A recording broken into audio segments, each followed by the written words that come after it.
மானானது நீரோடைகளை வாஞ்சித்து கதறுவது போல தேவனே, என் ஆத்துமா உம்மை வாஞ்சித்து கதறுகிறது. என் ஆத்துமா தேவன் மேல், ஜீவனுள்ள தேவன் மேலேயே தாகமாயிருக்கிறது. நான் எப்பொழுது தேவனுடைய சந்நிதியில் வந்து நிற்பேன்? உன் தேவன் எங்கே என்று அவர்கள் நாள்தோறும் என்னிடத்தில் சொல்லுகிறபடியால் இரவும் பகலும் என் கண்ணீரே எனக்கு உணவாயிற்று.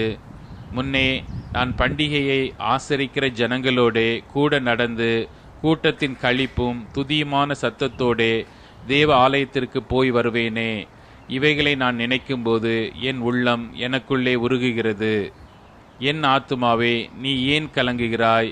ஏன் எனக்குள் தியங்குகிறாய்? தேவனை நோக்கி காத்திரு. அவர் சமூகத்து இரட்சிப்பின் நிமித்தம் நான் இன்னும் அவரை துதிப்பேன்.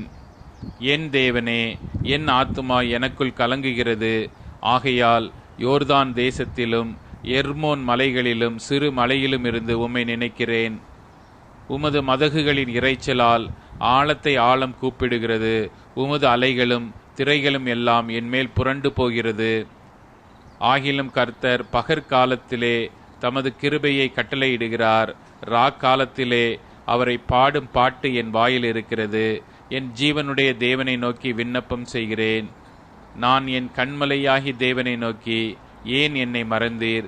சத்துருவினால் ஒடுக்கப்பட்டு நான் ஏன் துக்கத்துடனே திரிய வேண்டும் என்று சொல்லுகிறேன். உன் தேவன் எங்கே என்று என் சத்துருக்கள் நாள்தோறும் என்னோடே சொல்லி என்னை நிந்திப்பது என் எலும்புகளை உருவ குத்துகிறது போல் இருக்கிறது. என் ஆத்துமாவே, நீ ஏன் கலங்குகிறாய்? ஏன் எனக்குள் தியங்குகிறாய்? தேவனை நோக்கி காத்திரு. என் முகத்திற்கு இரட்சிப்பும் என் தேவனுமாயிருக்கிறவரை நான் இன்னும் துதிப்பேன்.